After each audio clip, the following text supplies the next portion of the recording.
না করতে পারে একটার পর একটা কুকুরের লেজে কি একটা আগুন লাগানো, মানে একটা গল্প আছে, ওই রকম একটা পিছনে আগুন লেগিয়ে দাও, ও সব সময় দৌড়াক, ও যেন ও দাবি না তুলতে পারে।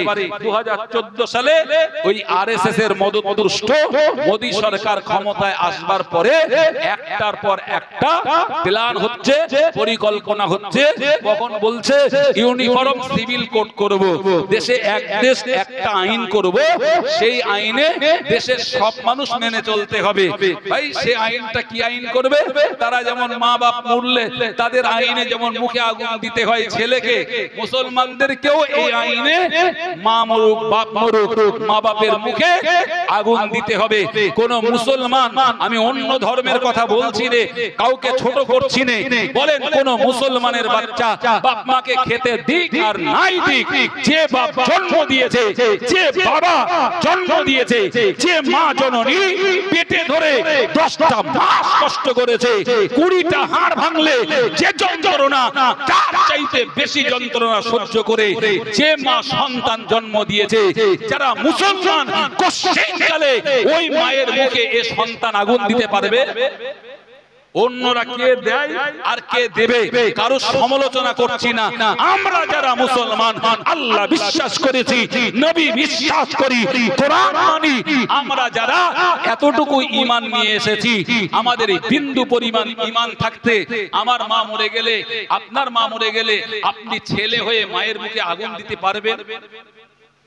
আমাদের কাছে এর চাইতে বড় অপরাধ আর কিছু নেই। আমাদের কাছে বলছি, কাদের ধর্মে আছে ওটা তাদের স্বাধীনতা, আমি অন্য ধর্মে হস্তক্ষেপ করতে পারি না। আমার ধর্ম কি বলে? আল্লাহর নবী বলেছেন, আমার দয়ার নবী বলেছেন, আমার রাসূল বলেছেন, ওরে সন্তান, তুমি যদি তোমার বুকের চামড়া কেটে তোমার মায়ের পায়ের জুতো বানাও, তোমার মা সারা জীবন ওই জুতো পায়ে দিয়ে চলবে। ওই জুতো ছিঁড়ে গেলে তোমার বুকের চামড়া ফের কেটে আবার মায়ের জুতো করে দাও। 1000 যদি সন্তান বুকের চামড়া কেটে মায়ের পায়ে জুতো বানিয়ে দেয়, এর পরেও সন্তান তার মায়ের ঋণ শোধ করতে পারবে না। এটা আমার নবীর ঘোষণা। একটু জোরে বলা যাবে না সুবহানাল্লাহ? একটু জোর করে বলেন না বাপ সুবহানাল্লাহ। যে ইসলাম মায়ের এত বড় মর্যাদা দিয়েছে, সেই কোরআন, সেই নবীর হাদিস যে মায়ের মর্যাদা এত বেশি দিয়েছে, জিহাদের চাইতে ইসলামের জন্য হিজরত, তার চাইতে মায়ের মর্যাদা ইসলাম অনেক বেশি দিয়েছে। আল্লাহর নবীর কাছে একজন লোক এসে বলছিল, ইয়া রাসূলুল্লাহ, আপনি আমায় বায়াত করেন, আমি জিহাদে বললে জিহাদে যাব, হিজরত করতে বললে হিজরত করব। আল্লাহর নবী বললেন, তুমি জিহাদ আর হিজরত করবে, জীবন দেবে আল্লাহর জন্য, ইসলামের জন্য। বলো তোমার আব্বা মা কি বেঁচে আছে? বলে হ্যাঁ হুজুর, আমার আব্বা মা তারা দুজন বেঁচে আছে। হুজুর বললেন, তুমি কি জিহাদ আর হিজরতের সওয়াব চাও, মানে জান্নাত চাও? বলে জি হ্যাঁ ইয়া রাসূলুল্লাহ। আল্লাহর হাবিব তখন বললেন, ফারজি ইলা ওয়ালিদাইকা ফাহসিন সুহবাতুহুমা, চলে যাও তোমার আব্বা মায়ের কাছে, আর যতদিন বেঁচে থাকবে তারা তাদের সেবা যত্ন করবে, আল্লাহ তোমার নামায় আমলে জিহাদের সওয়াব, হিজরতের সওয়াব, দোনো সওয়াব দান করে দেবে। আর একটু জোরে বলেন, যে ইসলাম, যে রাসূল, যে কোরআন, যে হাদিসে মায়ের মর্যাদা, বাপের মর্যাদা, যত কিতাব আছে দুনিয়ায়, বই আছে, কোন কিতাবে নেই, কিন্তু আল্লাহর কিতাবে আছে, নবীর হাদিসে আছে মা বাপের কত বড় মর্যাদা। সেই মা মরে গেল, আমার জননী মা, যে মায়ের দুধ পান করে বড় হয়েছে, যে মা জন্ম দিয়েছে, আমি ছেলে বেটা হয়ে মুসলমান সন্তান কখনো মায়ের মুখে আগুন দিতে পারবে বাপ? এ শয়তানের শয়তানি হলো, একটা আইন করো, মুসলমানও মায়ের মুখে আগুন দিক, বাপের মুখে আগুন দিক, যাদের ধর্মীয় ব্যাপার তারা দিক, আমার তার ব্যাপারে বলার নেই ভাই। কারণ সবার দায়িত্ব আর আমরা নিয়ে বসে নেই, আমরা আমাদেরটা ভাববো। যারা ইমানদার, ইমানদারটা ইমানদারের বুঝ। আমার বক্তব্য, ইসলামে যেটা নেই আমরা সেটা কি করতে পারি? মানবতায় আমাদের কি কখনো সম্ভব হবে যে মায়ের বাপের মুখে আগুন দেওয়া? কিন্তু এই শয়তান সেই আইন করতে চাইছে, মুসলমানরা কি মেনে নিতে পারে?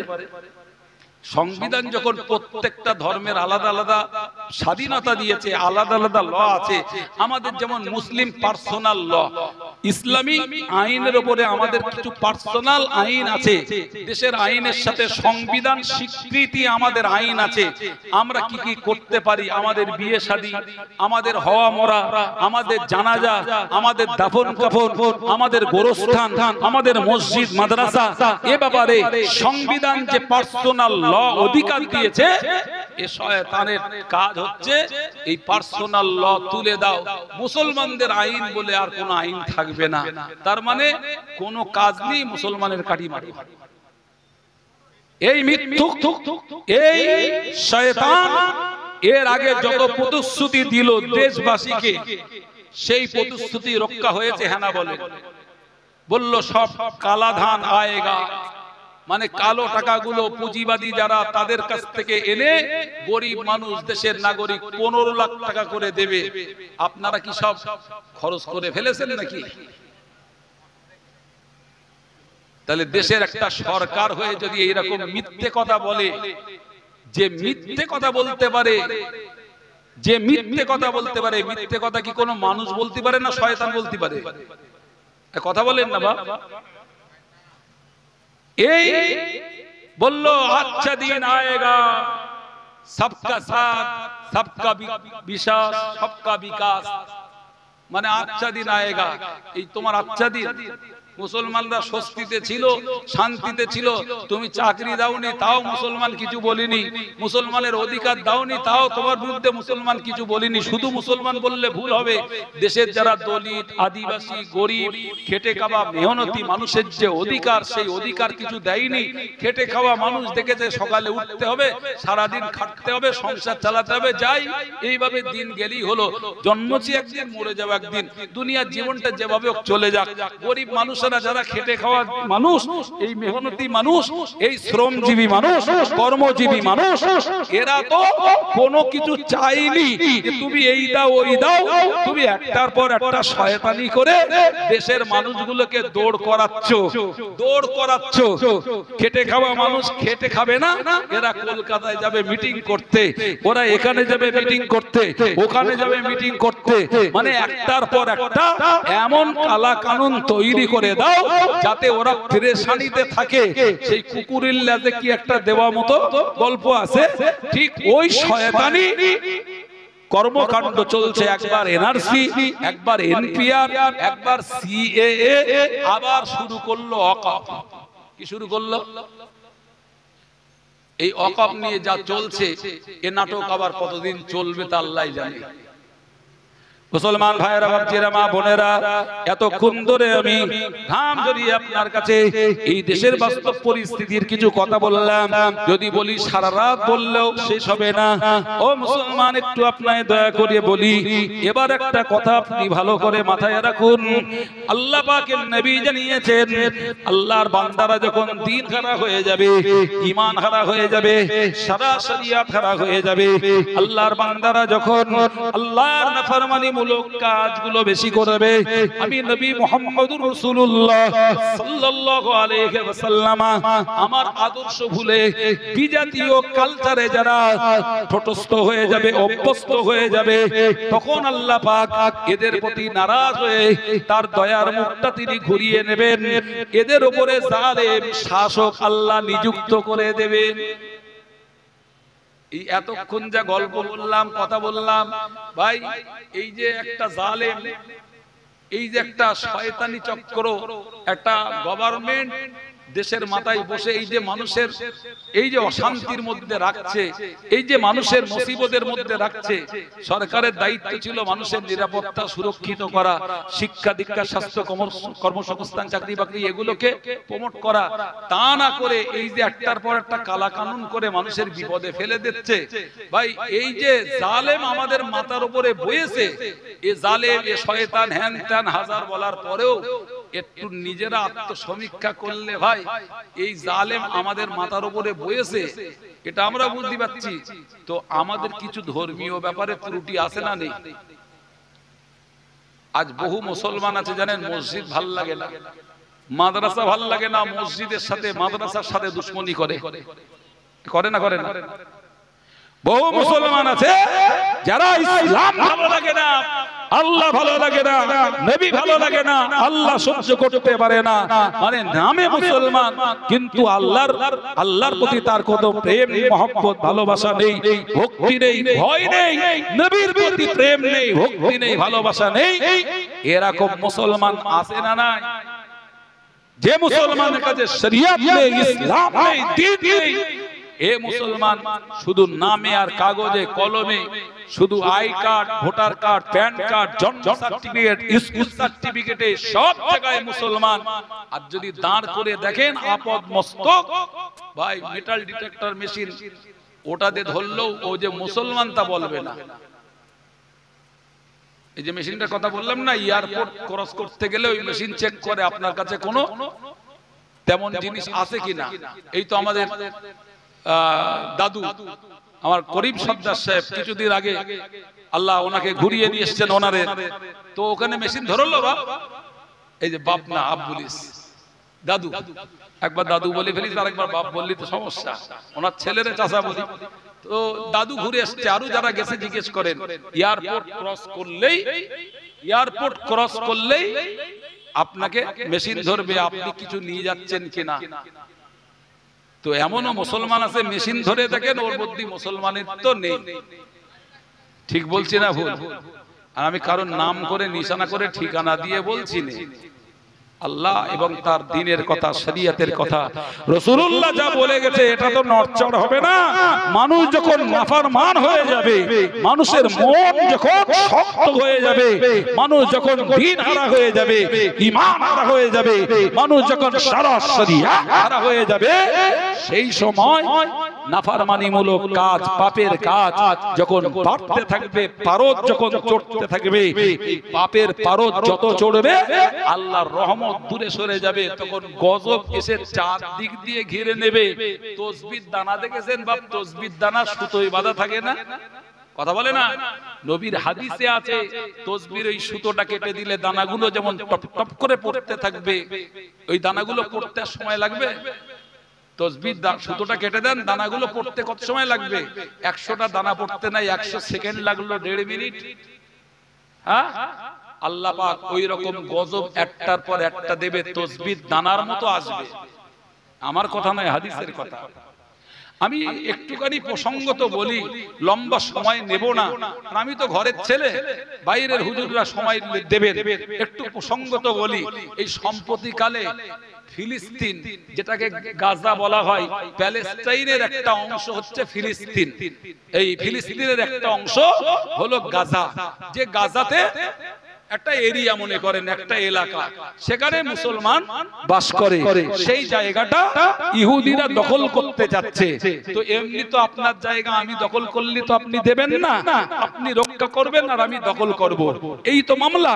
ইসরায়েলরা সেই জায়গাটা দখল করার জন্য পায়তারা করছে বহুদিন ধরে, কখনো যে সেখানে বোম্বিং করছে, কখনো যে ক্ষেপণাস্ত্র মারছে, কখনো রকেট হামলা করছে, এরকম চলতে থাকে বছরের পর বছরের পর যুগ যুগ ধরে চলছে।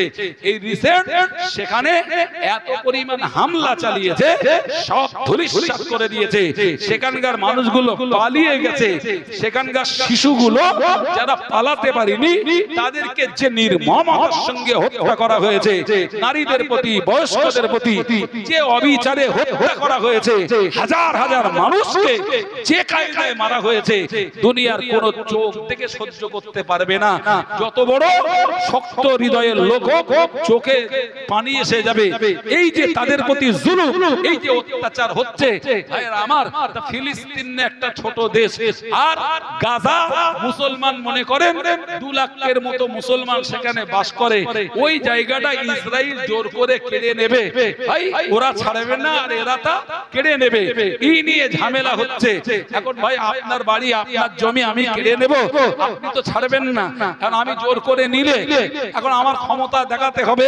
ইসরায়েল সেই ক্ষমতা দেখিয়ে ওদের উপরে যে জুলুম যে অত্যাচার চালাচ্ছে এটা সারা দুনিয়া ঘৃণা করবে। সারা দুনিয়ায় যারাই আছে সবাই বলবে কাজটা ভালো না। ভাইয়ের আমার, অন্য যারা আছে তারা কথা বলুক আর না বলুক, ফিলিস্তিনের এই গাজার লক্ষ লক্ষ নারী শিশু সাধারণ মানুষ যারা, এরা মুসলমান না মুসলমান না? এই কথা বলে মুসলমান তো বাপ। তাহলে এরা যখন মুসলমান, একটা মুসলমান হাদিস এসেছে আল মুসলিমু লিল মুসলিমি কাল বুনিয়ান, একজন মুসলমান আর একটা মুসলমানের ভিড়। তাহলে একটা মুসলমান আর একটা মুসলমানের যখন এই অত্যাচার দেখছে, এইভাবে তাদের নির্মমভাবে মেরে শেষ করে দেওয়া হচ্ছে, পাশেই আছে আরব, পাশেই আছে আরব আমিরাত, পাশেই আছে দুবাই, পাশেই আছে ইয়ামান, পাশেই আছে কাতার, পাশেই আছে কুয়েত, পাশেই রয়েছে মিশর, পাশেই রয়েছে আরব কান্ট্রিগুলো। পৃথিবীতে 57টা মুসলিম দেশ, এই 57টা মুসলিম দেশের 57টা মুসলিম মোড়ল তো আছে না নেই? কথা বলেন। তাহলে এই যে মুসলিম দেশের যারা প্রধান, খ্রিস্টান, অন্য দেশের লোক, হিন্দু দেশের লোক, বৌদ্ধ দেশের লোক, তারা কিছু বলুক না বলুক, অন্তত নিজের জাতের জন্য, নিজের ধর্মের লোকের উপরে এই জুলুম, এই অন্যায়, অত্যাচার, এই যে নির্বিচারে গুলি করে মারা হচ্ছে, বোমা মেরে সব নিঃশেষ করে দেওয়া হচ্ছে, এই এতগুলো মুসলমান দেশে যারা মুসলমান লিডার আছে, ভাই এদের কারোর মুখে তেমন কোনো কথা শুনতে পেয়েছেন আপনারা?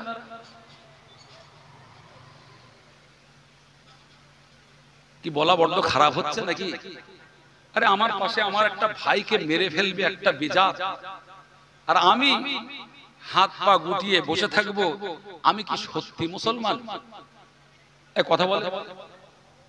আহারে, যে শিশুগুলো কি অপরাধ করেছে, যে মায়ের পেটের বাচ্চাগুলো মায়ের পেট ছিঁড়ে আর ওই বাচ্চাগুলো কোলের শিশুগুলোকে কে নির্মমতার সঙ্গে তাদেরকে কচুকাটা করা হচ্ছে, যে অত্যাচার তাদের মধ্যে করা হচ্ছে, মিডিয়ায় দেখে তো আমাদের চোখের পানি ধরে রাখতে পারি না। কিন্তু আমি আর আপনি, আমরা কি করব? চোখের পানি আর কান্না, নামাজের পরে হাত তুলে দোয়া করা ছাড়া আমাদের তো কিছুই নেই। পাকিস্তানের মতো দেশ, যার হাতে পারমাণবিক অস্ত্র রয়েছে, ইরানের মতো দেশ, আরো যত দেশ আছে, একেবারে কেউ কথা বলেনি, বলবো না। ইরাকে যিনি আছেন, ইরানে যিনি আছেন আয়াতুল্লাহ আলী খামেনি, ইনি শিয়া মনোভাবের হলেও আমি তো মনে করি বর্তমান পৃথিবীতে নাম্বার 1 মুসলমান লিডারের দায়িত্ব তিনি এই ইসরায়েল ইস্যুতে, ফিলিস্তিন ইস্যুতে তিনি যে ভূমিকা রেখেছে, তার সাথে যদি মুসলিম দেশগুলো একটু প্যাক হতো, ইসরায়েল পালাবার জায়গা পেত না। কথা ঠিক কিনা বলে? ইসরায়েল ছোট্ট একটা ভূখণ্ড। ইসরায়েল কারা জানেন? এরা তো এক সময় বাস্তুহারা ছিল। এই বাস্তুহারাদেরকে ওরা, ওই ফিলিস্তিনের মুসলমানরা দয়া করে জায়গা দিয়েছিল, দয়া করে জায়গা দিয়েছে। আর সেই জায়গায় ওরা এখন টেকনোলজিতে এমন জায়গা তো দখল করেছে, যারাই ওদের জায়গা দিয়েছে এখন তাদেরকে উৎখাত করে দিচ্ছে। বুঝতে পেরেছেন বেঈমানিটা? এর নাম জাতে ইহুদি। আল্লাহ পাকের কোরআন জানিয়ে দিয়েছে, ও বান্দা মনে রেখে দিন, আমার আল্লাহ পাক জানিয়েছেন, ইয়া আইয়ুহাল্লাযীনা আমানু লা তাত্তাখিদুল ইয়াহুদা ওয়ান নাসারা আউলিয়া। আমার আল্লাহর কোরআন জানিয়ে দিয়েছে, খবরদার মুসলমানেরা, কখনো কখনো কখনো ইহুদিরা, খ্রিস্টানেরা, নাসারারা তোমাদের বন্ধু হতে চাই, কিন্তু আমি আল্লাহ বলছি, আল্লাহ কোরআনে আমাদেরকে বলছেন, লা তাত্তাখিদুল ইহুদা ওয়ান নাসারা আউলিয়া, ইহুদি এবং নাসারা এদেরকে কখনো যেন প্রকৃত বন্ধু রূপে গ্রহণ করো না। এ কথা কার? একটু জোরে বলে। আল্লাহর কথা। আল্লাহ বলেছে ওদেরকে বন্ধু রূপে যেন গ্রহণ করো না। এখন মুসলমান মোড়লগুলো, মুসলমান দেশের প্রধানগুলো তাদেরকে পরম বন্ধু মনে করেছে, আর নিজের জাতকে শত্রু মনে করেছে। মানে কুরুলের ক্ষমতা ছিল না গাছ কাটার, ও গাছ কেটেছে, ওর পিছনে গাছের সজাত লেগেছে। তাই বাংলা কথা বুঝেছেন? কুরুল শুধু ওই লোহার কুরুলটা দিয়ে গাছ কাটা যাবে না, ওর পিছনে একটা লাঠি লাগবে, লাঠি গাছেরই সজাত লাগবে, তাহলে ওইটা দিয়ে টাইট করে এবারে মারেন, গাছ কেটে ফাট হয়ে যাবে। তো ভাই ঠিক আপনি মিলান। যে সময় আজকে দুপুর একটা ইমামদের মিটিং ছিল, আমি ওখানে বলছিলাম এই কথাটা, ইমামদের একটা মিটিং এ বলছিলাম কিছু কথা, আমি সাত থেকে দুটো কথা বলছি শোনেন। এই যখন আফগানিস্তান মুসলিম প্রধান ছিল ওমর আব্দুল্লাহ, দেশটা চলতো ইসলামী রাষ্ট্র হিসাবে, আমেরিকা তার উপরে হামলা করলো, 2.5 বছর যুদ্ধ করলো, 3.5 লক্ষ মুসলমান নারী শিশু নিরীহ মানুষকে মারলো। এই আমেরিকা আফগানিস্তানের উপরে যে দীর্ঘদিন লড়াই করেছিল, 2011 সালে সেই টুইন টাওয়ার ভাঙার গল্প লাদেন হয়েছিল, মনে আছে আপনাদের? তো চাঁদে খেয়ে ফেলেছে এই 2011 সাল, আর এটা 2025, একদিন মন থাকার কথা। আমার একটু মনে আছে, কেন আমি এসব চর্চা করি, আমার কাছে চর্চা আছে, ওই জন্য মনে আছে। ভুল বুঝবেন না, আমি পণ্ডিতের জন্য বলছি না, এগুলো মাথায় রাখতে হয়। এই 2011 সাল থেকে আমেরিকা একেবারে আফগানিস্তানটাকে ধ্বংস করে ফেললো। ভাই সেখানে সহযোগিতা করলো মুসলমান। ইরাকে সাদ্দাম হোসেনের নাম কেনা শুনেছে বলেন?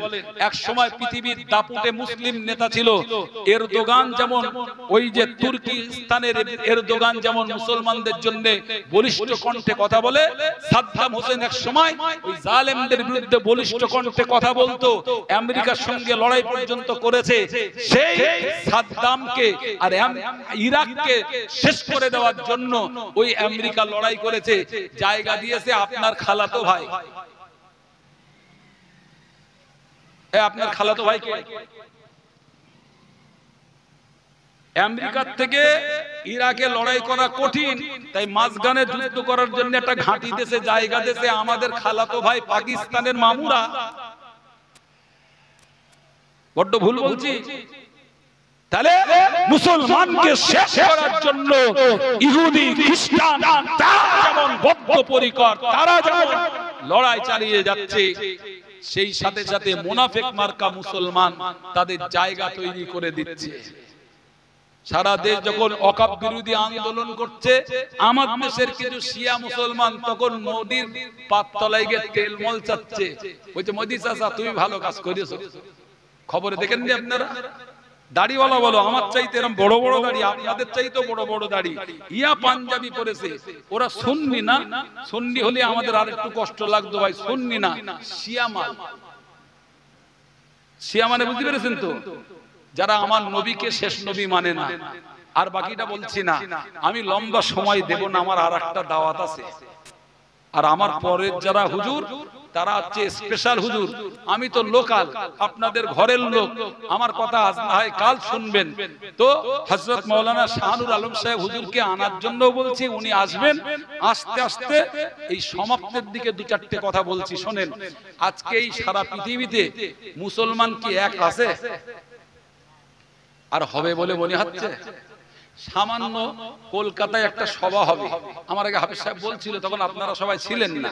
আমাদের কারিম ভাই একটু বলেছে, তড়িঘড়ি করে বলেছে, মানে ফাঁকা মাঠে গোল দেওয়া পানা লোক নিয়ে ওইভাবে বলতে তো হবে, তখন আপনারা ছিলেন না, তাই কথাটা আরেকবার বলছি আমি। এই মনে করেন মুসলিম পার্সোনাল ল একটা বোর্ড আছে, ওই বোর্ডের তরফ থেকে কে ডেকেছে, কেন ডেকেছে, কি আমরা সব জানি।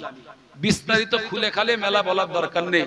ও নিয়ে যা হচ্ছে এখন সোশ্যাল মিডিয়া, আমার চাইতে এই যুবক ভাইরা বেশি খবর রাখে। কে তাতে যাচ্ছে না, কে যাচ্ছে, কে ডেকেছে, কে ডাকেনি, কারে ডাকা হয়নি। এই সভাটা ডাকার আগে সবার নিয়ে বসার দরকার ছিল। একা দু তিনজন প্রচার করলো কেন? সব মুখ প্রচার হয়নি কেন? হাজারো প্রশ্ন। এই হাজারো প্রশ্ন আপন জায়গায় রেখে আমি একটা মদ্দা কথা বলছি ভাই। এই যে 26শে ব্রিগেড বলেন আর কলকাতায় যা সভা সমাবেশ হয়ে গেছে, এ মুসলমান কি এক হবে বলে মনে হচ্ছে? কথা বলে এক হয়েছে না হবে? এই যারা বলছে এক হবে, এক হবে, এক হবে, এক হবে, এক হবে, তারাই নিজেরা এক নেই। মুখী বলতেছে সব এক, কিন্তু ও থাকলে আমি থাকবো না, আমি থাকলে ও থাকবে না। হচ্ছে না? হচ্ছে না? এই ও বক্তা রেখো না, তাহলে আমরা যাব না। তাহলে আমরা কি করে? আপনারা যারা সাধারণ মানুষ, আপনারা আমাদের তো মেনে চলবেন, আমরা ঠিক আছি? কথা বলে না।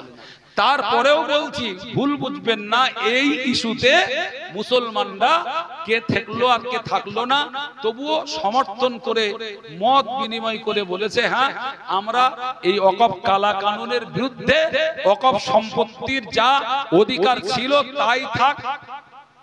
এ ব্যাপারে সব মুসলমান মোটামুটি এক জায়গায়। হয়তো আন্দোলনে, এক আন্দোলনে সবাই আসবে না, সব আন্দোলনে সবাই থাকবে না, কিন্তু মুসলমানদের সম্পদ এটা মুসলমানদের ফিরিয়ে দিতে হবে, এই দাবিতে যে যার জায়গায় দাঁড়িয়ে কিন্তু সবাই এক। দাবিটা হয়তো দলে আমরা এক হচ্ছি না ভাইরা আমার, মুসলমানরা আজকে এক হচ্ছে না, কালকে এক হচ্ছে না, এই করে করে করে করে একটা সময় আসবে মুসলমানরা মার খাবে, মুসলমানদেরকে মেরে শেষ করা হবে। নবীর হাদিস, রাসূলুল্লাহ বলেছেন এই হিন্দুস্তানে একটা লড়াই হবে, তার নাম গজওয়ায়ে হিন্দ। কাফের মুশরিকদের সাথে মুসলমানদের একটা লড়াই হবে, সেই লড়াইয়ে মুসলমানদের পায়ের এই গোছা পর্যন্ত রক্তে ডুবে যাবে, রক্তে, লিখে রাখেন আমার কথা, সেই রক্ত পর্যন্ত, পায়ের গোছা পর্যন্ত ডুবে যাবে। তারপরে মুসলমানরা বিজয় লাভ করবে, তখন বহু মুসলমান শহীদ হয়ে যাবে। মুসলমানরা তিনটে ভাগ হবে, একটা মুনাফিক হয়ে যাবে, তারা না ওদের দিকে না মুসলমানের দিকে, আর একটা শ্রেণীর মুসলমান সংখ্যা ওদিকে বেশি, ওই দিকে চলে যাবে, মানে মুশরিক কাফেরদের দিকে। আর একটা ভাগ মুসলমান কোন দিকে যাবে না, তারা সত্যকারের লড়াই করবে, সত্যকারের সংগ্রাম করবে, তারা আল্লাহর দ্বীন বাঁচাতে, আল্লাহর ইসলাম বাঁচাতে, কোরআন বাঁচাতে, হাদিস বাঁচাতে, আল্লাহর রাসূলের জন্য ময়দানে তারা লড়তে থাকবে, লড়তে থাকবে, জীবন দিয়ে শহীদ হয়ে যাবে, তাও তারা পালাবে না। নবী বলেছেন, আমার সাহাবী যারা বদরে লড়াই করেছে আবু জেহেলের সাথে, এই বদরি সাহাবীদের যেমন মর্যাদা, ওই হিন্দুস্তানে গজওয়ায়ে হিন্দে ইসলামের জন্য যারা প্রকৃত লড়াই করবে, আল্লাহ তাদেরকে বদরের সাহাবীদের মতো মর্যাদা দান করবেন। শেষ পর্যন্ত আমার রাসূল বলেছেন, মুসলমান সংখ্যায় কম থাকলেও তারা বিজয় লাভ করবে। এই যারা বিজয় লাভ করবে তারা মনে হচ্ছে আমরা নাকি, এই আমরা যা মুসলমান, আমার দ্বারা বিজয় হবে, এ মুসলমান বিজয় পাবে, আল্লাহ ভালো জানে সে মুসলমান দলটা কারা হবে। তবে মনে রাখতে হবে ভাই, সেদিন আর বেশি দিন দেরি নয়, যখন মসজিদের উপরে আঘাত আসছে, একটা মসজিদ বুলডোজার লাগানো হচ্ছে, মাদ্রাসা কেড়ে নেওয়া হচ্ছে, দেশের এই ওয়াকফ আইনের নামে কবরস্থানের উপরে বুলডোজার চলছে, গোটা দেশময় যখন মুসলিমদেরকে এইভাবে নিধন করা হবে, আমাদের রাজ্যে কিছু টাটকা শয়তান বিজিবির যারা দায়িত্বে আছে, মাইকে বলছি, আমার কথা রেকর্ড হচ্ছে, ভয় আল্লাহ ছাড়া আর কারোর ভয় করে লাভ নেই। এরা একটা দলের প্রতিনিধি করে, রাজ্যের নেতা সেজে, কেউ বিরোধী নেতা, কেউ সেই দলের প্রেসিডেন্ট হয়ে এরা বলছে, কেউ বলছে মুসলমান লুঙ্গি বাহিনীর উপরে ঝাঁপিয়ে পড়ো, তাদের কচু কাটা করো, কেউ বলছে মুসলমান এখান থেকে তাড়াও, কেউ বলছে মুসলমানের কোনো অধিকার নেই, মুসলমান দেখো আর মারো। এ যা শুরু করেছে, একদিন, দুদিন, 3 দিন, 1 মাস, 2 মাস, 6 মাস, 1 বছর, 2 বছর, 10 বছর, 20 বছর সবর করতে করতে করতে করতে একটা সময় আসবে, মুসলমান কিন্তু ঘুরে দাঁড়াবে না, দাঁড়াবে না, দাঁড়াতে হবে না, হবে না।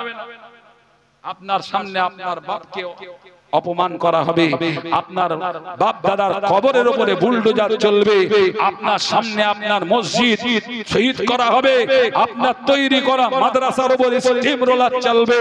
সেই সময় মুসলমান এক কাট্টা হয়ে যাবে, এক কাট্টা হয়ে যাবে, করেঙ্গে ইয়া মরেঙ্গে, হয় মরবো নাই বাঁচবো, দিন নিয়ে ঈমান নিয়ে মরবো, দিন নিয়ে ঈমান নিয়ে বাঁচবো। ওই খাঁটি মুসলমানের দলটাই, তারাই প্রকৃত মুজাহিদ, তারাই হবে প্রকৃত মুজাহিদ। সেটা ও দল, এ দল, ও দল, যত দল সংগঠন দেখছেন ও সব গুলি মারেন, ও সব না, এই সবার মধ্যে থেকে একটা খাঁটি দল তৈরি হবে। কথা বুঝে গেছে? সবার মধ্যে থেকে একটা খাঁটি দল তৈরি হবে, সেই খাঁটি দল শেষ পর্যন্ত লড়াই করবে, শেষ লড়াইয়ে আমার নবী বলেছেন তারা জয়লাভ করবে। আর সেই খাঁটি দলটার সাহায্য করবে কারা জানেন? বলবো না, থাকবে। ওই বদরের ময়দানে যেসব ফেরেশতারা এসেছিল ওদেরকে আল্লাহ রেখে দিয়েছেন, ওরা আর ফিরে যায়নি। ওরা এসে মুসলমানদের সাহায্য করবে। তখন মুসলমানরা ফেরেশতাদের সাহায্য পেয়ে কাফের আর মুশরিকদেরকে সাইজ করে দেবে। তখন আল্লাহ বিজয় দেবেন। এই পর্যন্ত মুসলমানদের জন্য শেষ খুশির খবর। তবে ভাই, যে ইহুদি মুসলমানদের উপর দুনিয়া জুড়ে জুলুম করছে, এই ইহুদির বাচ্চাদের সম্পর্কে একটা হাদিস আছে, বলবো। ইসরায়েলের ইহুদিরা তারাও জানে আমাদের চাইতে এই হাদিস মুসলমানের 99টা 100-র ভিতরে না জানতে পারে, কিন্তু ইহুদিরা যারা 100-র ভিতরে 99 জন ইহুদি হাদিস জানে, ওরা এটাও জানে নবী মুহাম্মদ যা বলে গেছে সাল্লাল্লাহু আলাইহি ওয়াসাল্লাম, নবীজি যা বলে গেছে একটা কথাও মিথ্যা না। অতএব তারা বহু প্রমাণ করেছে, জানে তারা। ও আল্লাহর বান্দা, ওই ইহুদিরা এই হাদিসটা জানে, এই জন্য ওরা মুসলমানদের মারছে। মারার কারণটা কি জানেন? ওরা মুসলমান সহ্য করতে পারে না। 1500 বছর আগে আল্লাহর নবীর ভবিষ্যৎবাণী, নবী আমার বলেন, লা তাকুমুস সাআ হাত্তা ইউকাতিলুনাল মুসলিমুনাল ইহুদিয়া। নবী আমার বলেন, ও সাহাবীরা, উম্মতেরা শুনে রাখো, এই দুনিয়ায় কিয়ামত ততদিন পর্যন্ত হবে না, দুনিয়া ততদিন পর্যন্ত ধ্বংস হবে না, যতদিন না মুসলমানেরা একজোট হয়ে ইহুদিদেরকে কচুকাটা না করবে। এই যে মুসলমানদেরকে মারছে না, এখন মুসলমান কিছু বলছে না, কিন্তু একটা সময় আসবে মুসলমানদের হুঁশ ফেরবে, মুসলমান আর ছিন্ন ভিন্ন থাকবে না, এক হবে। ইহুদিদের বিরুদ্ধে মুসলমানরা একটা লড়াই করবে। সেখানে নবী বলছেন, ইহুদিরা মুসলমানদের হাতে কতল না হওয়া পর্যন্ত, নিহত না হওয়া পর্যন্ত এই দুনিয়া ধ্বংস হবে না। ওই সময় ইহুদিরা পালিয়ে যাবে, পাহাড়ে পালিয়ে যাবে, জঙ্গলে। আল্লাহর নবী বলেন, হায়াকুলুল হাজার ওয়াস সাজার। ওই সময় গাছ আর পাথর কথা বলবে, বলবে কি, ইয়া মুসলিম, ইয়া আব্দুল্লাহ, ও মুসলমান, ও আল্লাহর বান্দা, হাদা ইহুদিয়ুন খালফি, ইহুদি পিছনে লুকিয়েছে, আড়ালে লুকিয়েছে, মুসলমান চলে আসো, ওই ইহুদির বাচ্চাটাকে হত্যা করে দাও। সেদিন আল্লাহ পাক মুসলমানদেরকে এত পাওয়ার দেবেন, মুসলমানদের সাহায্য শুধু ফেরেশতারা করবে না, গাছগুলো আর পাথরগুলো মুসলমানদের সাহায্য করবে। নবীর হাদিস বলেছি, এই হাদিস সব মুসলমান জানে, কথা বলেন না, কিন্তু ইহুদিরা জানে।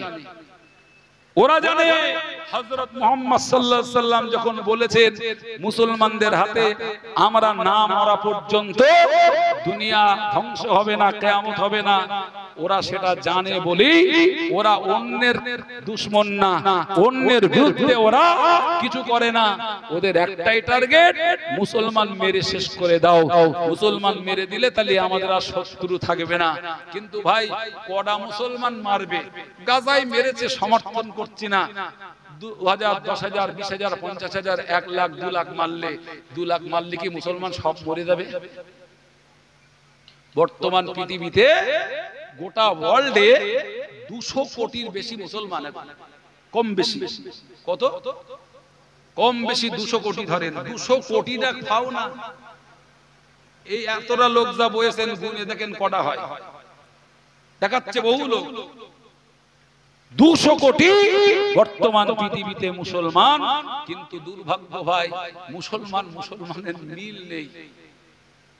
ও যেখানে যাবেন, যদি আপনার রান্নাঘরে যান তাও বলবো ভালো মিল নেই। আগে সেই বুড়ো আর বুড়ি, দাদা দাদির যে মিল ছিল, এখন আর ছোঁড়াছুড়ি, মানে এই উঠতি প্রজন্মের যারা, এদের আর সেই মিল আছে? একটু ভাষা একটু এদিক ওদিক হয়ে গেল, ক্ষমা করবেন। এখন আর সেই মহব্বত, যতই বাতাসা খাওয়া কাজ যাই করুক ভাই, ইমাম সাহেবের দায়িত্ব ইমাম সাহেবরা পালন করতেছে, কিন্তু টিকতেছে না বেশি দিন, টিকছে না। অনেক কারণ আছে। দিন হারা হয়ে পড়েছি, ইমান হারা হয়ে পড়েছি, নবীর তরিকা হারা হয়ে পড়েছি। মুসলমান শেষ কথা বলে যায়, এই দুনিয়ায় কাফের, মুশরিক, বেদিন, জালেম, ইহুদি, খ্রিস্টান, তাদের হাতে মুসলমান মার খাচ্ছে। আমাদেরও হয়তো খেতে হতে পারে বা আমরাও খাবো, এরকম একটা অবস্থা তৈরি হয়েছে। এই আন্দোলন করতে গেলেই ঝাড়বে না যা অবস্থা, ঝাড়বে তো। তারা প্রকাশ্য বলছে মার আমার আপনার খেতেই হবে। দুনিয়ায়ও মার খাচ্ছি, দুনিয়ায় মার খেয়ে যাব, মরার পরে যদি একটু শান্তি পাই তাহলে তো মার খেয়ে লাভ আছে। আমার হিসাবটা একটু ভালো করে মেলা। এখন দুনিয়ায় মার খাচ্ছি, কাফেরের, মুশরিক, জালেম, জুলুমের সব সহ্য করছি, যদি মরার পরে শান্তিতে ঘুমোতে পারি তাও তো ভালো। আর দুনিয়ায় মার খেয়ে যাব, মরার পরে মানুষ না ফেরেশতাও মারবে। মারবে না? এই নামাজ পড়িস নি কেন বল? বেনামাজির কবরে প্রশ্ন হবে না? হবে। বেনামাজির কবর হবে অন্ধকার, আযাব হবে কঠিন, আর সওয়াল হবে কঠিন। তিনটে শাস্তি কবরে। মরার সময় মৃত্যু যাতনা হবে কঠিন, মৃত্যুর সময় হবে জাকাতদানি, মৃত্যুর সময় কষ্ট হবে, ঈমান না নসিব হতে পারে। তো বেনামাজির হাসরে তিনটে শাস্তি।